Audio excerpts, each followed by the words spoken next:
Como hemos visto, eh, tenemos los criterios de moralidad. Hemos dicho hasta este momento que tenemos las fuentes de la moralidad antes, cómo podemos determinar lo que es algo bueno moralmente, cómo podemos discernir exactamente entre el bien y el mal. Y bueno, la primera forma es a través de las fuentes de la moralidad que nos dicen y nos ayudan a saber si esto, lo que estamos realizando, el acto humano, es bueno o malo moralmente. No es tanto, volvemos a decirlo, una situación subjetiva, sino que referimos siempre a la objetividad, ya que uno es una ciencia, dos, tiene objetos de estudio y en este caso decimos que en las fuentes de la moralidad tenemos un objeto y el objeto es el elemento esencial, primordial, principal que nos permite determinar si el acto humano es de suyo intrínsecamente bueno o malo, es decir, nos ayuda a saber si aquella cosa que estamos haciendo es un bien moral o un mal moral. Pero como también hemos mencionado, las fuentes de la moralidad también tienen el fin, que es la intencionalidad o la intención, las cosas que yo quisiera realizar. Y por último, las circunstancias. Para que todo el acto humano sea bueno, se necesita la bondad de los tres elementos de las fuentes de la moralidad, pero esencialmente el objeto. Recuerden que si el objeto es bueno moralmente y la intención es mala, ya se corrompe completamente el acto moral y por lo tanto decimos que tenemos un acto humano moralmente malo. Y a pesar de que tengamos un objeto que es malo de suyo, mentir, robar, matar, y tenemos una intención muy buena, por más buena que sea, eso no hace que el acto humano sea bueno. El día de ayer, 19 de abril, salió en las noticias eh, que en mm, en un estado, ahorita no recuerdo cuál, habían capturado a un delincuente, a un asaltante, y lo desvistieron y lo pusieron a correr en toda una vialidad, en una avenida muy importante y con un letrero que decía que era un asaltante, ya que la policía no ha hecho absolutamente nada. Si tenemos, en este caso, podemos decir que el objeto moral es la humillación de una persona, atentar contra la buena fama de esa persona, a pesar de todo el mal que haya hecho, a pesar de que haya robado mucho, a pesar de que haya robado poco, a pesar de que haya robado tal vez un celular o algunas monedas, billetes. Eso es un acto humano moralmente distinto al que se está cometiendo en este momento, la humillación. La intención es muy buena, dar a conocer a las personas que ese asaltante es un ladrón y que la gente lo tiene que conocer y que además se tiene que aplicar justicia. Pero por muy bueno que sea esa intención, no convierte el acto humano inmediatamente bueno moralmente. Ya de suyo es malo porque ya implica una humillación, a pesar, volvemos a decir, de que sea una intención muy buena y que además tengan totalmente la razón estas personas. Lo que se tiene que aplicar es la justicia, pero como también ya hemos visto, la justicia es algo muy complicado de hacer. Entonces, a pesar de que tenemos las fuentes de la moralidad, objeto, fin y circunstancias, tenemos todavía la pregunta, o teníamos todavía la pregunta, ¿cómo realmente podemos conocer si el acto humano es bueno moralmente? El objeto nos lo dice. La fuente de la moralidad, el objeto, nos dice si es bueno o malo moralmente, pero la realidad es que es muy complicado determinarlo. En realidad todavía no nos lo dice completamente. Por esa razón, acudimos a analizar los criterios de la moralidad. ¿Y cuáles son estos criterios de la moralidad? Bueno, ya hemos mencionado que son la ley, la recta razón y la conciencia. De estas tres, dos son objetivas, la ley y la recta razón. Y una es totalmente subjetiva, que es la conciencia. hemos visto hasta este día, o mejor dicho, en casi 2 semanas, lo que es la ley, y hemos dicho que la ley es como una regla. Yo puedo tener exactamente una medición, yo puedo tener una regla que me ayude a determinar lo que es 1 metro o lo que son 5 metros. Si yo quiero poner un mueble en la casa y la casa o el departamento es muy pequeño y no cabe, pues entonces tengo que medir el lugar, tengo que medir dónde me encuentro y tengo que medir el mueble, tengo que medir tal vez el sofá, tal vez el comedor, tal vez el refrigerador, tal vez una cama, un escritorio, lo que sea. Si quiero poner unas cortinas, también tengo que saber cuánto es de alto y cuánto es de ancho. Pero debo tener una medida estándar, que en este caso es el metro.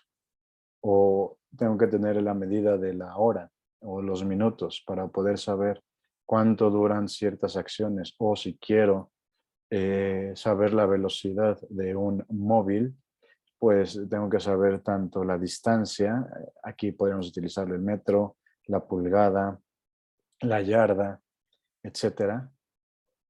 Y tengo que saber el tiempo, segundos, minutos, horas, para saber la velocidad que tiene este móvil, ya sea un coche, ya sea un proyectil, ya sea un ser humano corriendo.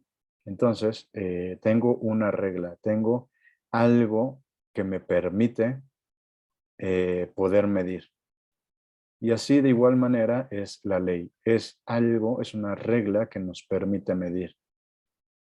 Y ya que es una regla, pues esta regla se puede ir acotando, puede cambiarse su distancia, pero su distancia se puede medir completamente en centímetros, milímetros, y por lo tanto, esta regla, que es un poco tal vez más pequeña, pues nos permite conocer con mayor profundidad todas las acciones, o nos permite medir con mayor profundidad, pues, qué es lo que queremos medir. No voy a tener una regla de 10 centímetros para medir cuántos metros cuadrados tiene una casa. Necesito tal vez un, una regla que tenga por lo menos 10 metros o que tenga tal vez de esos que utilizan los topógrafos, que es como una rueda y que nada más mientras yo voy caminando va midiendo cuántos metros se tiene, ¿no? Eh, por lo tanto, cada regla nos permite medir ciertas cosas. Obviamente nosotros estamos acostumbrados a pensar, como ya lo he mencionado varias veces, dos tipos de reglas o dos tipos de leyes. Las leyes humanas que hacemos todos los seres humanos, ahora que el domingo se discutió en el pleno de la Cámara de Diputados la reforma energética, pues esa es una ley humana. Hubo muchísimas discusiones, hubo muchos argumentos, se tuvo que pensar muy bien qué es lo que se iba a hacer, cómo se iba a hacer, qué es lo que iba a dictaminar. Y por lo tanto, podemos ver que tal vez esa ley humana es buena o es mala, pero aquí no decimos específicamente buena o mala moralmente, solamente es buena o mala para la sociedad. Pero hay veces, o mejor dicho, no podemos separar esa bondad y maldad social con la bondad y maldad moral. Si nos ponemos en un elemento que es el desarrollo sostenible o nos ponemos en temas ambientales, pues justamente vemos que esa ley humana que se trataba de pasar como la reforma energética, pues tiene muchísimas consecuencias para el medio ambiente y además tiene muchas consecuencias para el ser humano. Por lo tanto, a pesar de que sea una ley moral, perdón, a pesar de que sea una ley humana, no significa que sea buena de manera inmediata. Significa que puede ser mala para la sociedad, mala para el ambiente, y esto se debe gracias a que en realidad tiene una maldad moral.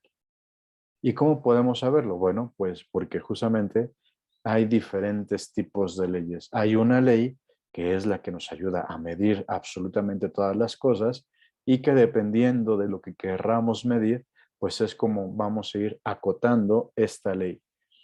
Y la segunda ley, y que hemos mencionado, que también es muy conocida por todos nosotros, es la ley cósmica o la ley que impera en todo el universo.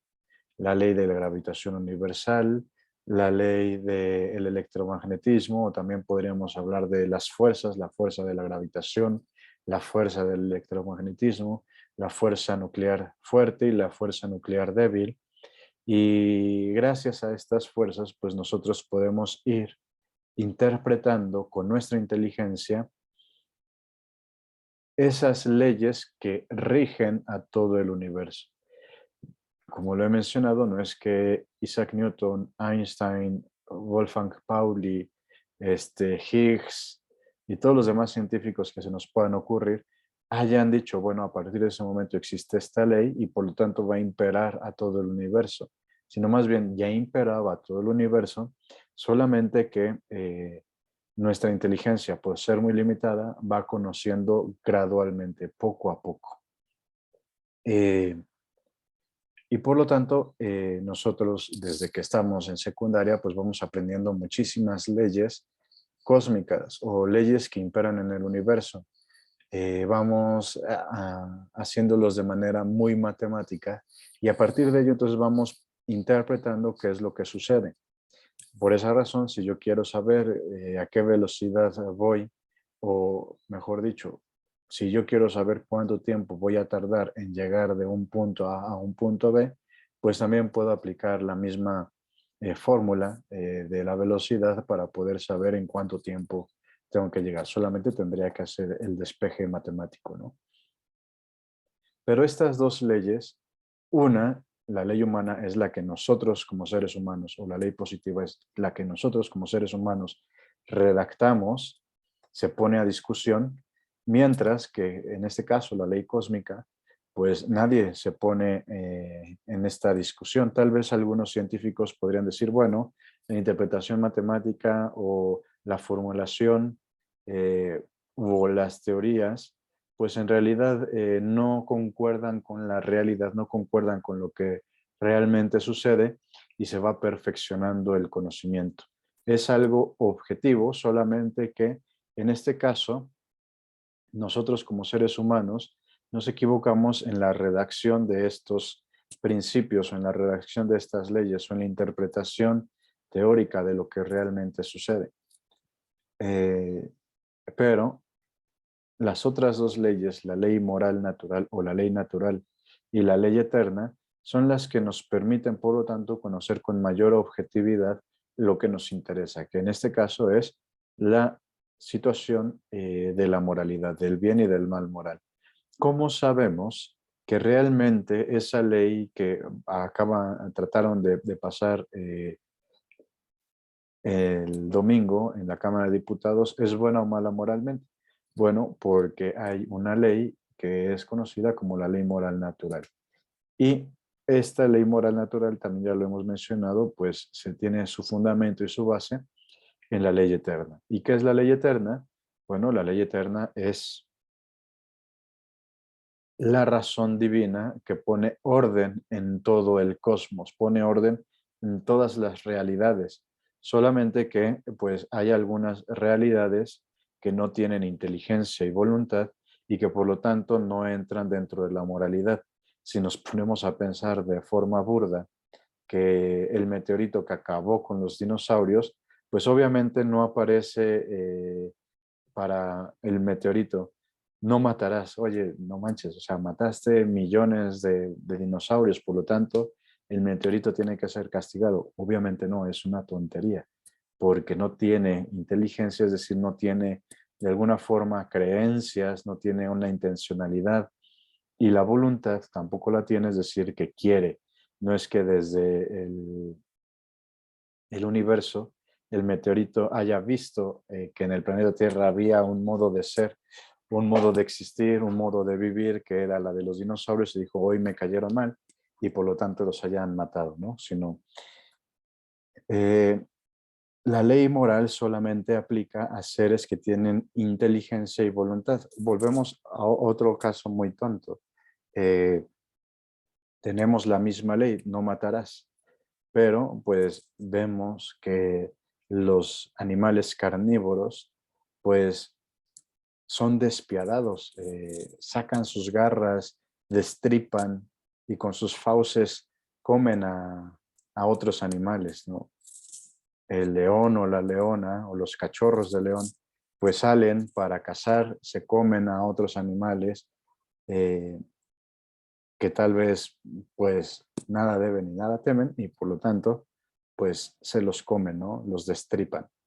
Y por lo tanto llega la sanción de el elefante o llega la sanción de el caballo y les dice a los leones, bueno, está escrito en la ley moral que no debes matar porque, bueno, tú acabas de cometer un genocidio matando a miles de antílopes y cebras y caballos y por lo tanto tienes que pasar prisión. No puede suceder, obviamente, porque es un animal que no tiene inteligencia, no tiene razón y no tiene voluntad. Pero nosotros como seres humanos, que sí tenemos estas dos cualidades, pues es lo que nosotros vamos interiorizando, vamos reflexionando, vamos sabiendo si aquello que hicimos es bueno o malo moralmente, además de que aplica la ley cósmica o la ley del universo, también aplica la ley moral. Solamente en el caso de los animales, pues solamente aplica la ley cósmica. ¿Qué pasa, por ejemplo, que es una de las cuestiones que normalmente llega a suceder en las casas, de que si tienes un perro que es, digamos, a pesar de que este puede estar domesticado, pues le surge el instinto y muerde a un niño, a una niña, y lo mata, pues en realidad al perro no se le puede meter a la cárcel, más bien a quien se mete a la cárcel o a quien se le pone la pena, pues es al dueño porque no actuó conforme a razón, no hizo que el perro eh, dominara sus instintos o bien amarrara al animal de forma segura para que eso no sucediera. El que sufre las consecuencias es el ser humano y no el animal. ¿Por qué? Porque el animal no sabe, no tiene conocimiento, no tiene esta voluntad. Por lo tanto, lo que sucede siempre es el ser humano es castigado por esta capacidad racional y volitiva que tiene. Aquí aplica, por lo tanto, la ley moral. Y la ley moral, como ya hemos mencionado, pues justo tiene esta relación muy de la mano con la ley eterna. Entonces, tratando de terminar esta síntesis de lo que hemos visto hasta este momento, la ley moral natural es la forma en que todo ser humano tiene la capacidad de conocer de forma racional si es bueno o es malo. Podríamos decir de alguna forma, una manera metafórica o casi poética, que todos nosotros como seres humanos tenemos inscrito en nuestro corazón la ley moral natural. Obviamente ninguno va a abrir nuestro cuerpo, va a sacar su corazón y va a leer la ley moral natural, porque eso es imposible, porque no se encuentra obviamente como en un rollo, en un pergamino metido en el corazón la ley moral. Por eso es metafórico, por eso es poético. Obviamente sabemos que solamente corre sangre, pero eh, todo lo que se quiere decir es que todo nuestro ser, todo nosotros, todo mi yo, puede llegar a conocer esta ley moral natural.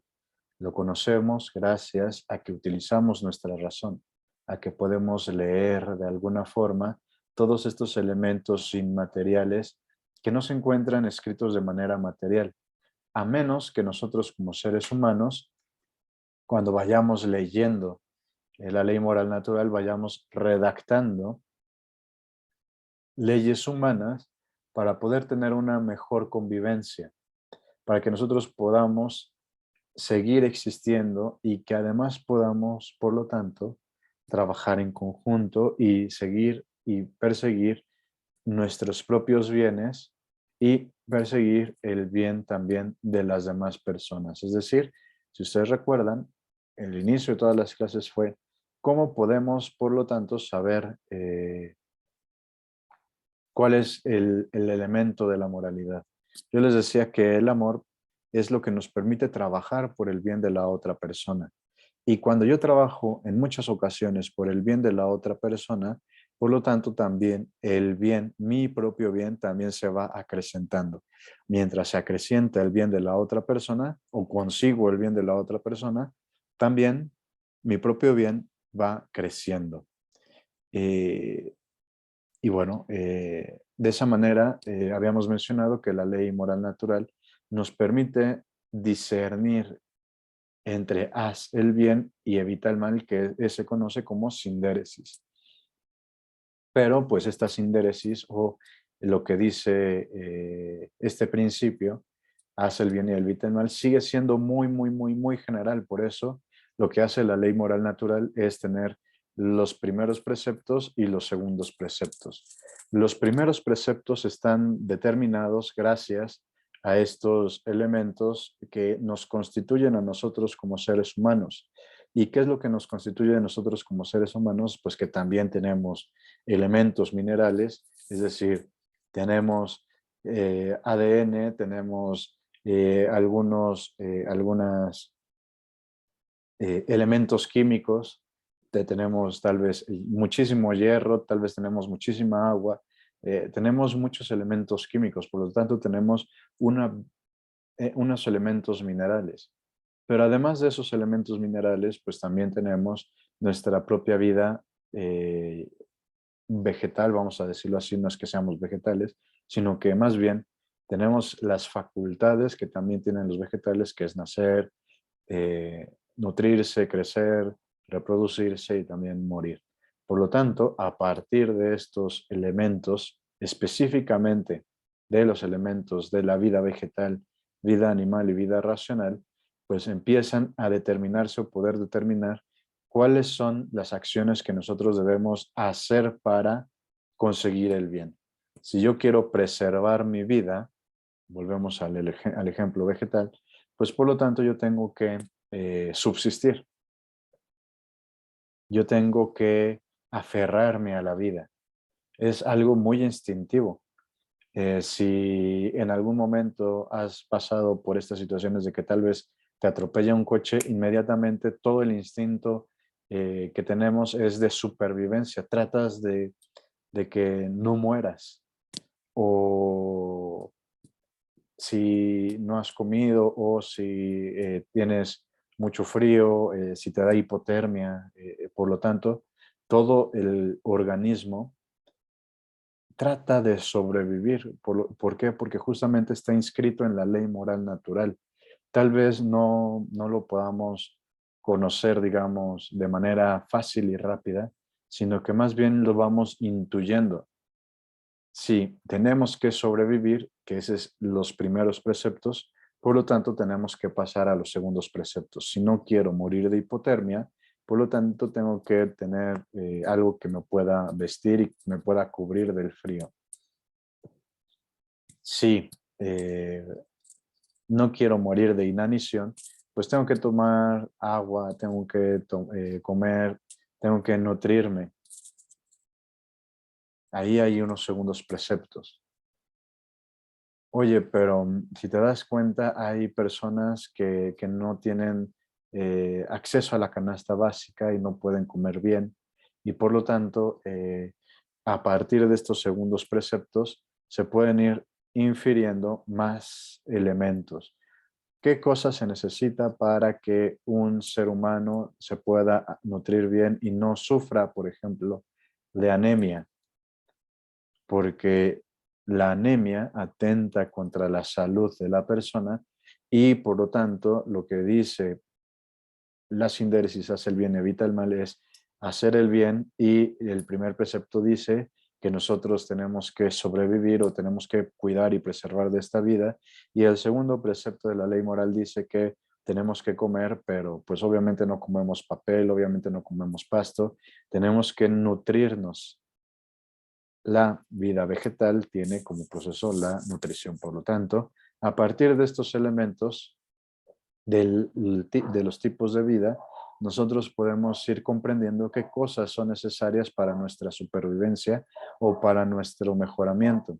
Si nos vamos al caso eh, de la vida animal, pues sí, ahí viene implicado también de alguna forma la vida de la sexualidad, por ejemplo. Y por lo tanto, la ley moral va determinando ciertas cuestiones que implican dentro de nuestra vida sexual. O podríamos decir todavía de nuestros instintos, de nuestras pasiones, cómo podemos ir regulando nuestra ira, nuestro enojo, nuestra alegría, nuestra tristeza, y también, por último, pues la vida racional. Cómo podemos perfeccionar nuestra inteligencia, cómo podemos perfeccionar nuestra voluntad, nuestra libertad, nuestra capacidad de amar. Y por último, como también ya he mencionado un poco, la situación espiritual. En la parte de la inteligencia y de la voluntad, pues está el tema de la cultura, está el tema de la educación. Obviamente no se va a educar a una planta, por más que existan kinders o escuelas para perros, pues obviamente no vas a preguntarle cuántos 2 más 2 porque no, los animales no tienen esta capacidad para poder determinar ciertas cuestiones inteligentes, porque no lo son. Y además, pues no se pueden controlar a sí mismos. Por lo tanto, solamente la educación le corresponde al ser humano por su racionalidad y su inteligencia. Tiene elementos culturales, el tema histórico, el tema de la arquitectura, de la música, de la pintura, de las bellas artes, y podemos seguir hablando de todo el elemento de la racionalidad. Por esa situación, la ley moral natural nos permite comprender todos estos elementos. Eh, y todavía podríamos decir en el ámbito de la religión o de la espiritualidad, pues, como ya hemos mencionado, también es que están muy de la mano. No significa que estén contrapuestos, que estén separados, sino que la inteligencia o la ley moral natural le brinda muchos elementos al elemento religioso. Por ejemplo, podríamos pensar en la situación de, de los fanatismos. Ya Pablo ha mencionado muchísimo el tema de las cruzadas y por lo tanto, pues sí, se justifica, o más bien la religión en muchas ocasiones, se justifica en elementos divinos para poder realizar ciertas acciones. O podemos ver todavía en el caso del Islam que pues se pueda castigar a una mujer, como es el caso que ha sido muy sonado por el tema eh, del Mundial de Fútbol en Qatar. Si una mujer no se presta para la violación, por lo tanto tiene que ser azotada, ¿no? Aquí, a pesar de que hay un elemento religioso, porque así lo dictamina el Corán, pues la razón brinda siempre elementos para que no se caigan estos fanatismos. Eh, y de alguna forma también ya hemos mencionado que a través de la ley divina, pues también nosotros como seres humanos nos podemos equivocar y por lo tanto la ley eterna, o mejor dicho, los elementos religiosos pueden ayudar a la razón a que si se llega a equivocar, por lo tanto, pueda caminar rectamente. Por esa situación, tenemos que el segundo criterio de la moralidad es la recta razón. Como ya podrán irse dando cuenta, pues casi todo lo que implica la moralidad tiene que ver con la racionalidad. La razón es el elemento más importante. ¿Por qué? Porque se encuentra en nuestra naturaleza. ¿Qué significa naturaleza? La esencia en cuanto a principio de operaciones. Todos nosotros supuestamente debemos trabajar o debemos operar o debemos hacer las cosas de manera racional. Cuando hay alguien que hace cosas de manera irracional, pues nos llegan a molestar. Cuando no hay una consecución racional, pues hasta nos quedamos un poco anonadados, o nos puede también molestar que esa persona o que las personas no hagan las cosas de manera que nosotros pensamos que es de manera racional. Y por lo tanto podemos decir que esas personas que no hacen las cosas de manera racional es porque tienen una razón que puede estar torcida, que puede estar modificada, que puede estar curva. Y lo que nosotros de alguna manera estamos apelando es que sea recta. Es como estos dichos que dicen los abuelos o dicen las personas más grandes, que un árbol que crece torcido jamás sus ramas se enderezan, ¿no? Pues en realidad nosotros tendríamos que decir que nosotros como seres humanos pues obviamente no somos árboles y que sí podemos ir enderezando nuestra razón, podemos ir enderezando nuestra vida, podemos cambiarla completamente. Por lo menos eso es lo que Víctor Hugo trata de mostrar en la obra de Los Miserables. Tenemos una persona o varias personas que son miserables, no porque no tengan dinero, sino porque son miserables moralmente. Tenemos el caso de Jean Valjean, que se torció su vida moral por estar dentro de la prisión y trataba mal a las personas. Y en algún momento se llega a enderezar su vida. Tenemos la situación de Javert, que es el policía, y este policía cree que tiene una rectitud moral, pero en la realidad es que también está torcida su vida moralmente, pero en otra dirección completamente. Ya Aristóteles nos podrá ir diciendo que es una situación como de defecto y exceso.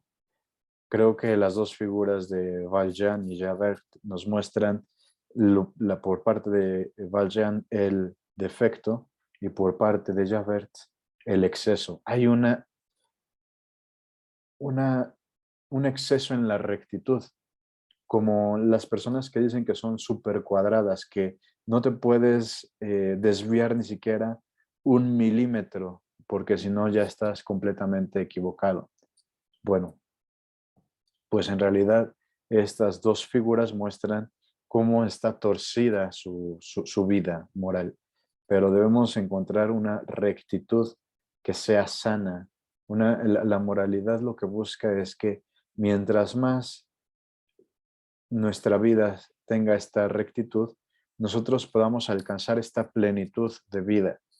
Recuerden que la ética justamente lo que busca es que alcancemos esta alegría, que alcancemos esta felicidad, que alcancemos este florecimiento. Tal vez sea un ejemplo muy tonto también, pero hay algo que por lo menos, si nadie lo ha hecho, espero que en algún momento de su vida lo pueda hacer, la jardinería te puede ayudar a comprender. Hay algunas plantas que necesitan más agua que otras. Hay algunas plantas que necesitan sol. Hay plantas que no las necesitan. Hay plantas que necesitan un determinado tiempo de sol. Si tú dejas a una planta sin regar, si tú dejas a una planta que le dé el sol, pues es más fácil que se marchite. Hay plantas que tienen mayor florecimiento en cierto tipo de climas, en cierto tipo de tierra. Hay plantas que no es así.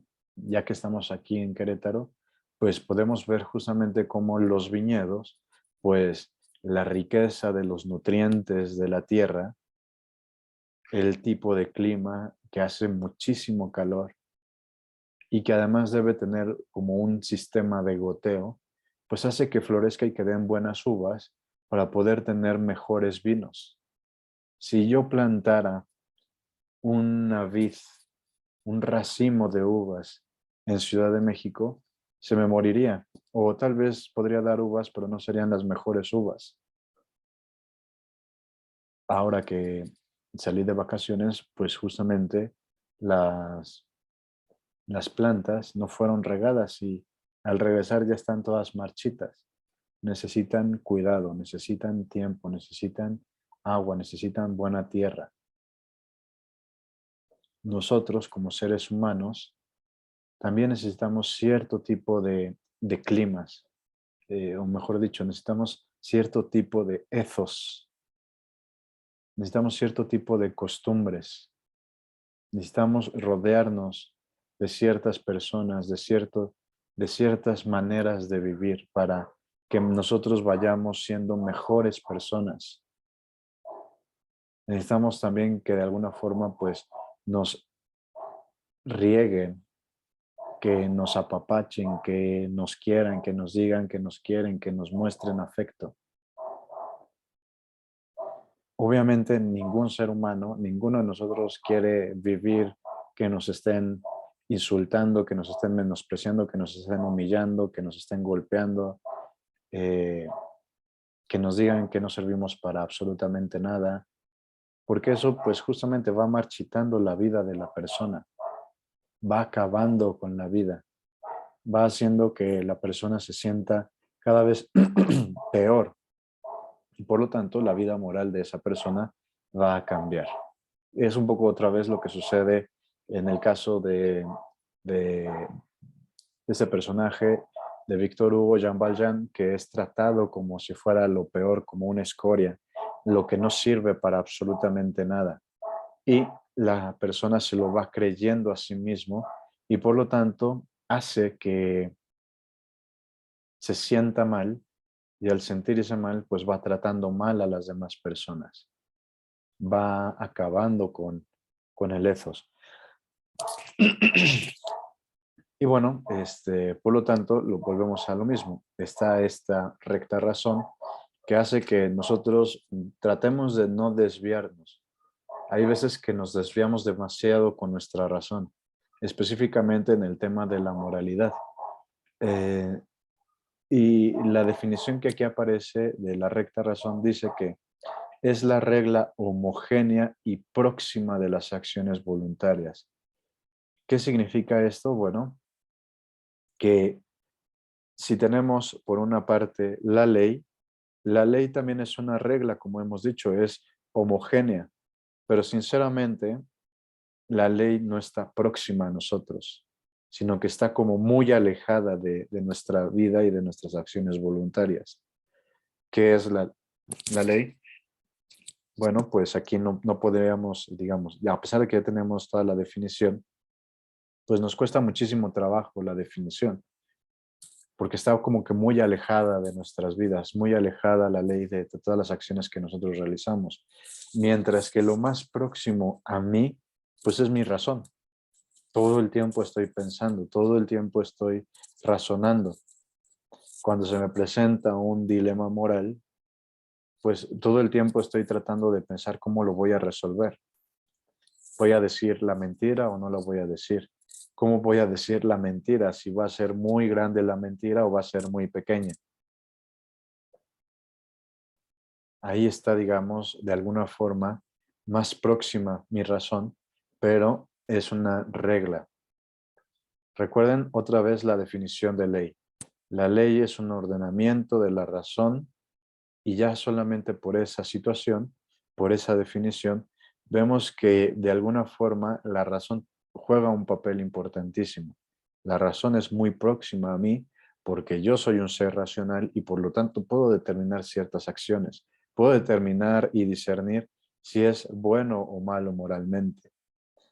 Y como es muy próxima a mí porque soy yo un ser racional, por lo tanto puedo saber cómo funciona esa regla. Mientras que la ley, pues sí es una regla homogénea, pero está muy alejada. Podríamos utilizar estas dos palabras. Una, la ley es algo casi heterónomo. La palabra hetero o hetero significa otro y nomo significa ley.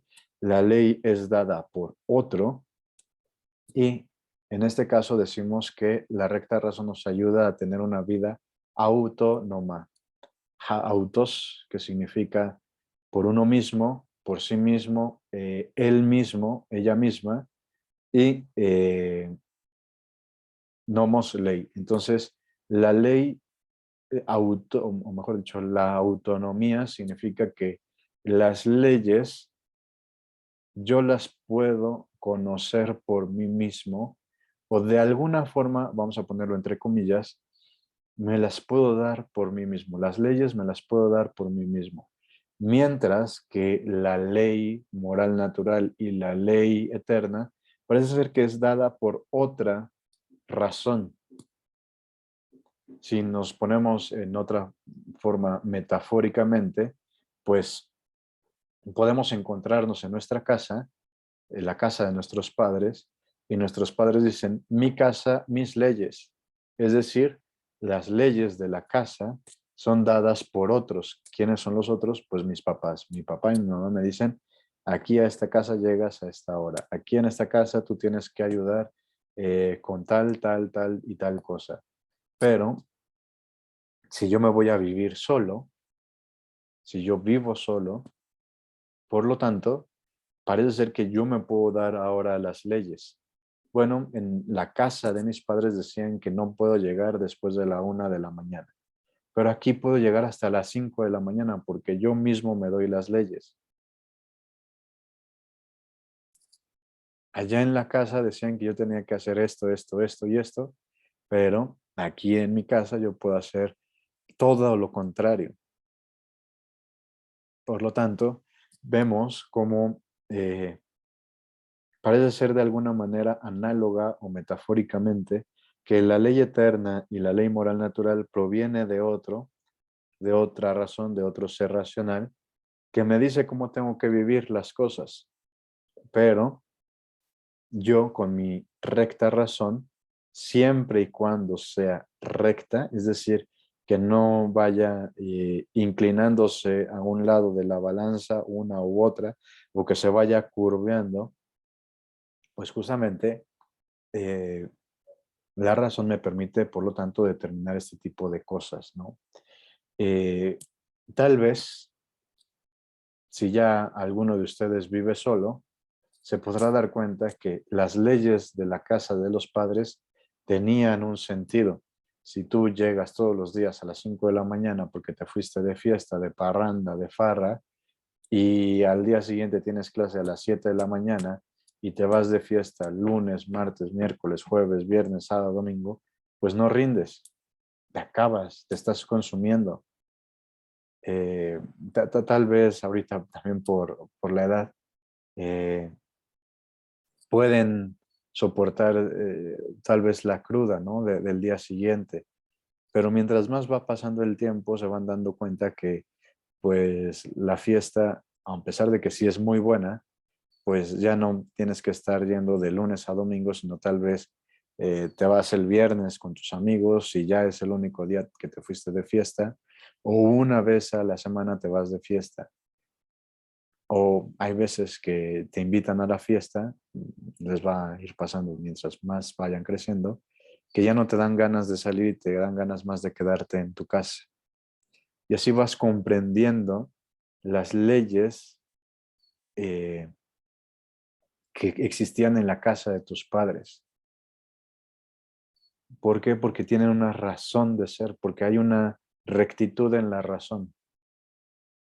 No es porque quieran hacernos la vida imposible y de cuadros nuestros padres, sino que mientras más vas creciendo te vas dando cuenta de algunas cosas que sucedían en casa, que es una ley heterónoma, pero que esa misma ley está inscrita en nuestra vida, está inscrita en nuestra forma de ser, pero por la juventud, por las imprudencias, por eh, querer saltar las leyes, por creernos autónomos, por creernos mayores de edad, pues vamos torciendo también de alguna forma la razón. Por eso, la recta razón, que es muy próxima a mí, debe ser recta, debe tener una vida que vaya conforme a lo que nosotros queremos para nuestra plenitud, para nuestra alegría, para nuestro florecimiento. Esto significa que es una medida objetiva. La razón por tener una regla y porque es próxima a nuestras acciones voluntarias, por lo tanto, es algo objetivo del valor moral de nuestros comportamientos. Entonces ya tenemos aquí la ley eterna, la ley moral natural, que son objetivas porque apuntan hacia el bien o el mal que hay que evitarse, el bien que se tiene que hacer y el mal que se tiene que evitar.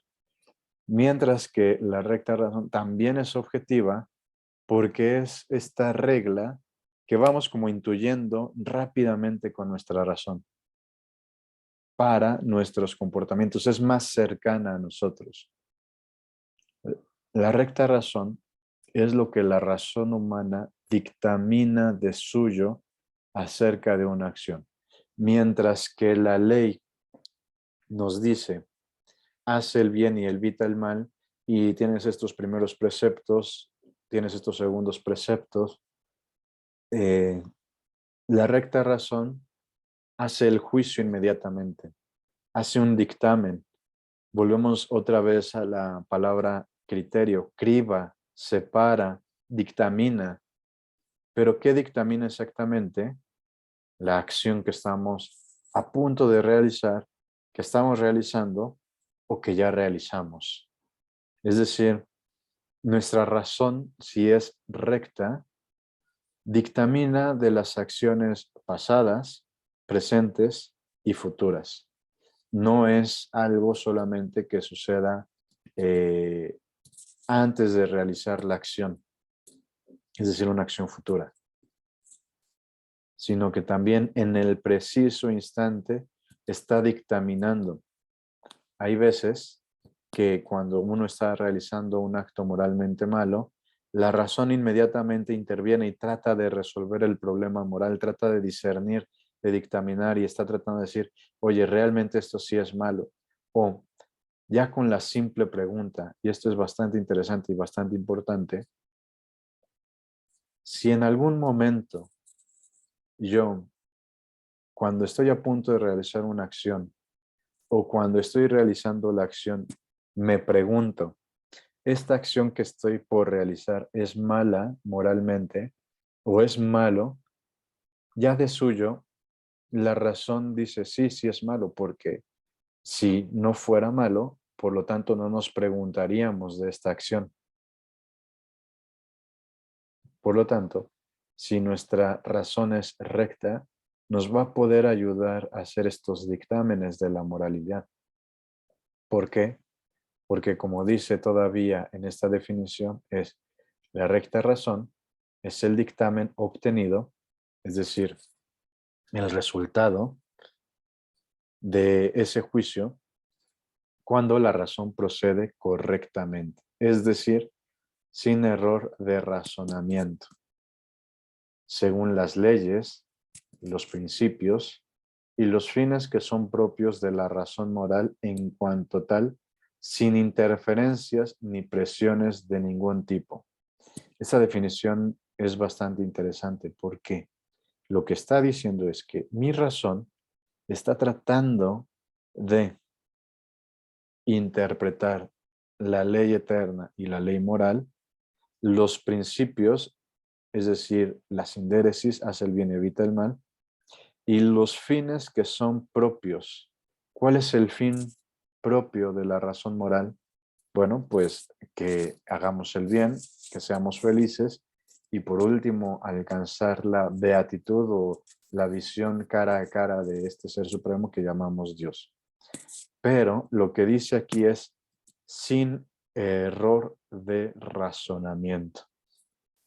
Si yo ahorita en este momento les preguntara cuánto es 1 por 1, bueno, pues es muy sencillo, ¿no? Estamos aplicando una ley matemática, estamos aplicando principios matemáticos.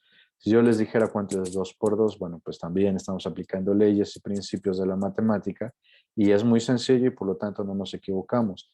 Tal vez si ya empezamos a ir en las tablas de la multiplicación, en la tabla del 6, del 7, del 8, del 9, ya como que empieza a ser un poco complicada y empieza a tener nuestro razonamiento algunos errores. Pero si yo les dijera cuánto es tal vez 3.14 elevado a la segunda potencia o a la quinta potencia por 3 millones, ahí ya nuestro razonamiento podría equivocarse. ya no procederíamos correctamente porque es algo complicado. De alguna forma, también hay acciones morales que son fáciles de realizar, supuestamente. Si yo estoy en la casa de mis padres y estoy con mis hermanos y uno de mis hermanos compra un gansito y el gansito se mete al refrigerador, al congelador, pues él está esperando la ley moral natural, la ley está diciendo algo que es de esa persona, le corresponde a esa persona.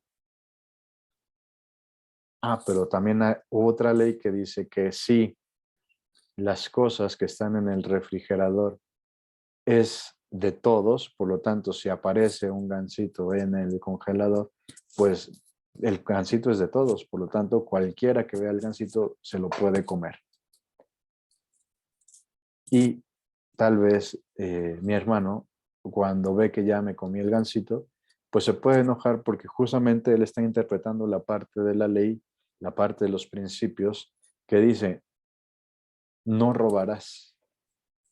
Yo con el esfuerzo, yo con mi dinero, yo que me moví para ir a la tienda, yo que pagué, yo que compré el gansito, yo que lo llevé a la casa, yo que lo metí al congelador, es de mi propiedad. Pero yo no estoy interpretando esa parte de la ley, yo estoy interpretando otra parte de la ley que dice que todo lo que está en el refrigerador nos corresponde a todos, al que se lo encuentre. Y por lo tanto, como ahí había un gansito, yo me lo comí. Tal vez, justamente, este es un ejemplo que la razón puede encontrar muy fácil solución. Oye, pues es cierto, a ver, si yo compro también un gansito y lo pongo, o si yo compro una paleta helada y la pongo en el congelador, yo estoy esperando que nadie se las coma. A menos de que yo diga, a ver, les compré todo esto y es para todos, y por lo tanto, ahí aplica ya la razón, una razón que es recta. Pero también si yo estoy pensando, a ver, si yo compro esto, a mí no me gustaría que hicieran esto conmigo. Por lo tanto, la razón trata de obrar rectamente. Es algo que nuestra razón puede resolver de manera sencilla, rápida. Pero si ya nos vamos a casos muy complicados, pues la razón o nuestra razón, nuestro razonamiento se llega a equivocar en muchas ocasiones. Cuando yo me llego a equivocar en un elemento matemático, si yo me llego a equivocar en una aplicación de una fórmula en física, pues aprendo y trato de corregir. Se supone que eso también debería pasar en el ámbito de la moralidad. Estoy actuando, estoy resolviendo un problema y por lo tanto, si me doy cuenta de que me equivoqué porque mi razón está un poco torcida, por lo tanto, trato de enderezar. Es como cuando uno va manejando, ¿no? Tal vez va en la autopista o tal vez va en la calle y tal vez por algún descuido, como que el coche se te va de lado y casi puedes chocar con el coche de al lado. Entonces, para no chocar, pues tratas de enderezar el coche. De igual manera, sucede en la vida moral. Pues puede ser que me pueda dañar a mí mismo y que pueda dañar el coche si no voy recto, si no voy enderezado, tengo un objetivo, pero además de que me puedo hacer daño a mí, también puedo hacer daño a la otra persona o a las personas que van conmigo en el coche y las personas que van en el otro coche. Por esa razón, si mi razón no está enderezada, me hago daño a mí mismo, a pesar de que yo crea que es mi felicidad, a pesar de que yo crea que es el bien, porque mi razón no está enderezada, me hago daño a mí mismo y también hago daño a las demás personas. Pero si yo voy enderezando mi razón, por lo tanto, no hago daño a nadie y vamos viviendo de una manera sencilla, pero también armoniosa y en concordia, en paz. Por lo tanto, justo, lo que nosotros tratamos de hacer es que nuestra vida moral, nuestro razonamiento, pues vaya siempre enderezado, vaya de la manera correcta, según las leyes, los principios y los fines que son propios de la razón moral. Eh, Tal vez otra vez, otro ejemplo muy tonto. El lunes iba justamente por la autopista que va de San Luis Potosí hacia Chichimequillas, que va justamente hacia Cihuatá y toda esta parte.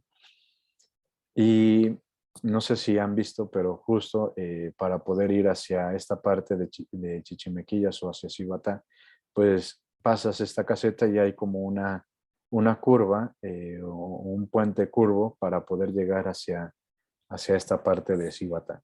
Bueno, pues yo iba empezando a tomar la curva y de repente se me aparece un taxi. Aquí no hay una razón correcta porque justamente solamente el único sentido es hacia de izquierda hacia derecha subiendo, pero este taxi venía de derecha hacia izquierda, es decir, venía bajando y casi chocamos de frente. ¿Por qué? Porque justamente se está saltando las leyes, se está saltando los principios.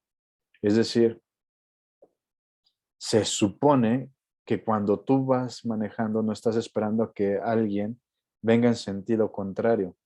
Hay un error de razonamiento.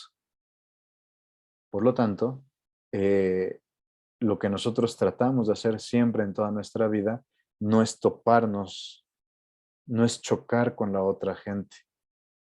Queremos vivir de forma correcta y armoniosa para poder llegar al destino que queremos.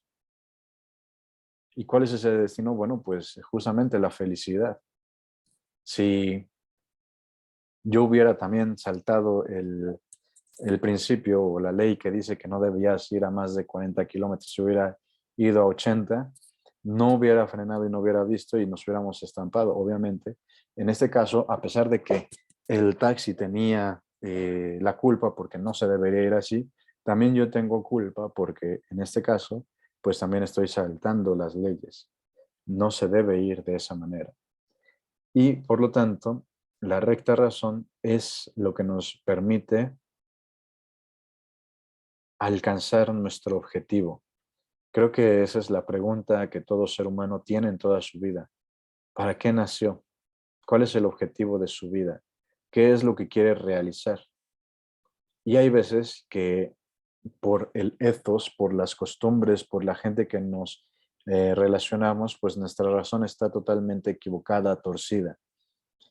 Y por lo tanto, razonamos de manera errónea, nos equivocamos en muchas ocasiones.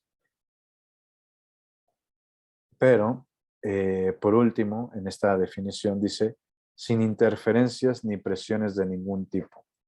Recuerdan que cuando hablábamos del acto humano, pues dice que el acto humano debe ser con entero consentimiento de la voluntad. Bueno, pues aquí ya se encuentra, sin interferencias ni presiones de ningún tipo.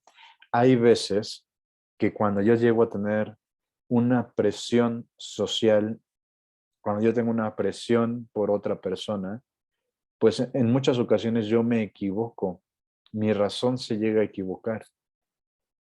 Si han visto, vuelvo a decir, la película de Batman, eh, creo que es, ay, ahorita no, perdón, El Caballero de la Noche o Batman Asciende, no recuerdo ahorita cuál es la película, pero es la parte en la que Harvey Dent, el gobernador o el alcalde, está aprisionado por el Guasón, pero también está aprisionada la novia de Batman y la novia o más bien la que quiere Batman que sea su novia, pero que en realidad es novia de Harvey Dent, pues ahí el Guasón juega, hay una interferencia con el razonamiento de Batman y también el razonamiento de la policía. porque Batman dice, a ver, yo voy a salvar a esta chava y ustedes vayan a salvar a Harvey Dent. Pero obviamente el Guasón juega con el pensamiento de ellos y en realidad Batman rescata a Harvey Dent y la policía no llega a tiempo y no llega a salvar a esta chava, ¿no? Hay una interferencia de la voluntad y también, por lo tanto, cuando hay esta interferencia, hay un error en el razonamiento. No se piensa correctamente qué era mejor, salvar al alcalde o salvar a la persona amada. Bueno, ahí hay una presión. Volvemos otra vez a la situación de las niñas, 8, 10 años, que en Oriente, que por los musulmanes y también por los hindús, los sintoístas, los brahmanistas, casan a las niñas o cambian a la niña por una vaca. Bueno, ahí hay una presión.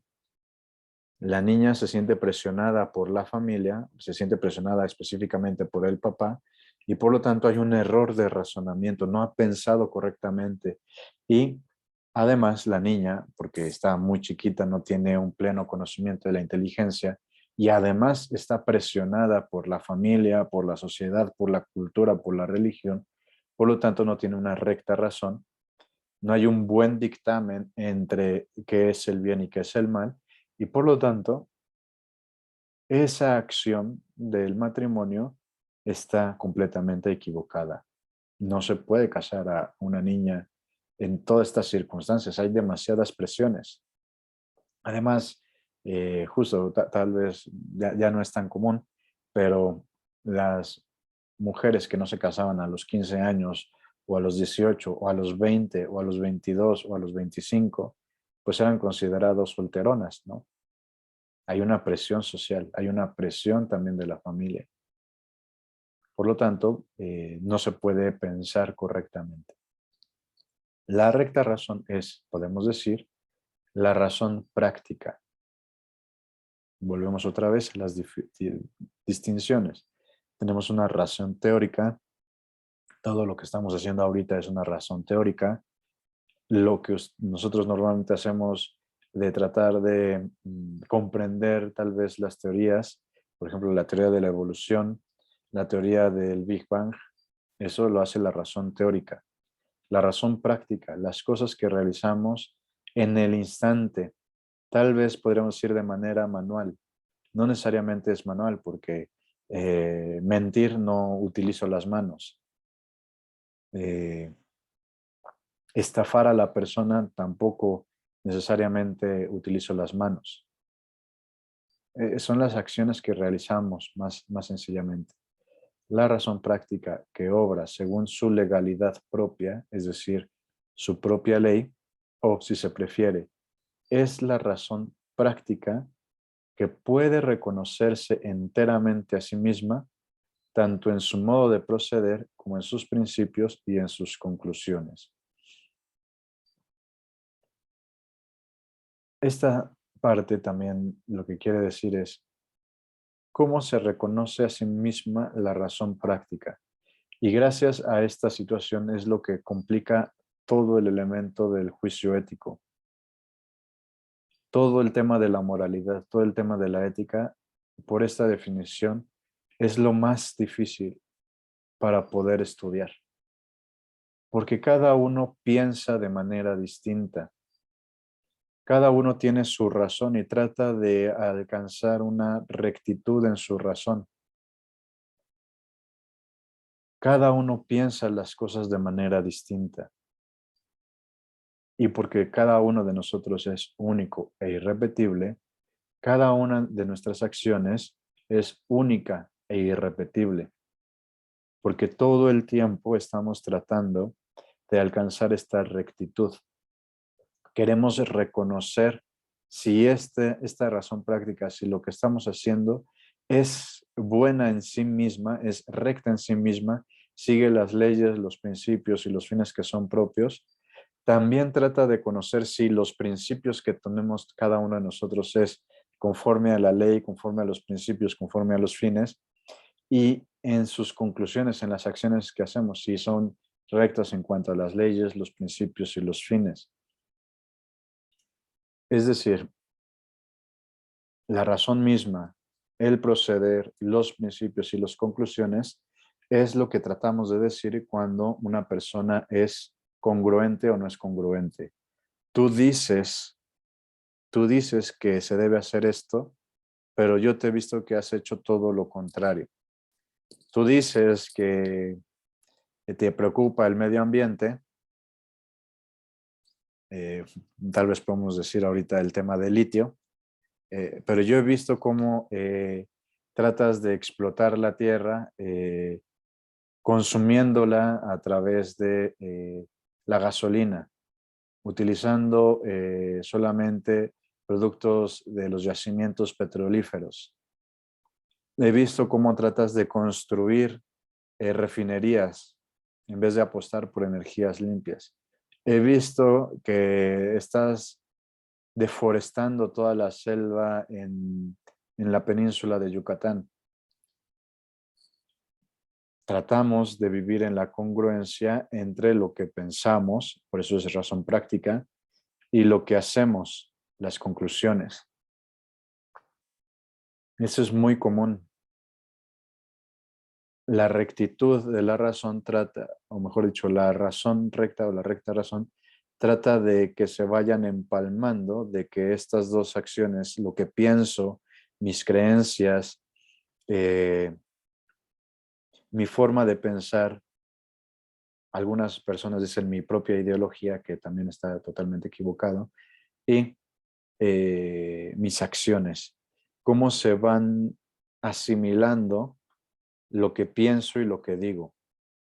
Cómo es que lo que pienso y lo que digo van de la mano y son correctas. Hago lo que pienso, vivo como pienso y pienso como vivo. Por eso, todo el tema de la moralidad se complica aquí. Yo puedo pensar de una manera, pero hago totalmente todo lo contrario. Hago ciertas cosas que van contra la forma en la cual yo pienso. Por eso, lo que trata de hacer siempre la ética es vivir en esta recta razón. Trata de que todo vaya sin sinuosidades, vaya sin demasiadas curvas, que no se vaya retorciendo, que no vaya desviándose, sino que vaya siempre hacia la rectitud. Un último ejemplo es, ¿de qué manera es más fácil cruzar tal vez una montaña? O si yo quisiera ir de aquí de Querétaro hacia Oaxaca, ¿cuál sería la manera más fácil de llegar? O de aquí hacia Cancún. Pues obviamente una línea recta es lo más sencillo. Pero nos damos cuenta que México tiene demasiados accidentes montañosos. Vemos que tenemos la Sierra Madre Occidental y la Sierra Madre Oriental de por medio, que tenemos el eje transvolcánico también a la mitad, que pasa por Jalisco, que pasa por Hidalgo, que pasa por Ciudad de México, por el Estado de México. Tenemos muchas montañas de por medio. A pesar de que y bueno, si queremos ir a Cancún, pues tenemos un mar, el Golfo de México de por medio. Nadie puede ir caminando por el mar, ningún coche se convierte en submarino, se convierte en barco para pasar de manera recta. Ningún coche va destruyendo montañas para pasar de manera recta. Eso sería lo ideal. Pero bueno, nosotros vamos teniendo que ir sorteando todas las montañas. En muchas ocasiones subimos, en otras ocasiones bajamos, en otras ocasiones rodeamos la montaña. Pero justamente la forma más rápida y sencilla es de manera recta. Pues así de esa manera, pues también nosotros queremos alcanzar la felicidad de manera recta. Pero en nuestra vida, nuestra razón se va torciendo. En muchas ocasiones nuestra vida, por situaciones de vida, por el ethos en el cual vivimos, por las costumbres familiares, de la escuela, de los amigos, de la sociedad, pues nuestra razón se va torciendo completamente y no podemos llegar hacia nuestro objetivo, a nuestra conclusión, a lo que realmente queremos vivir. Por lo tanto, lo que nosotros tendríamos que ir haciendo siempre es tratando de vivir en la rectitud de la vida. Y a eso es a lo que se refiere tratar de hacer nuestra vida o tratar de alcanzar esta rectitud de la razón.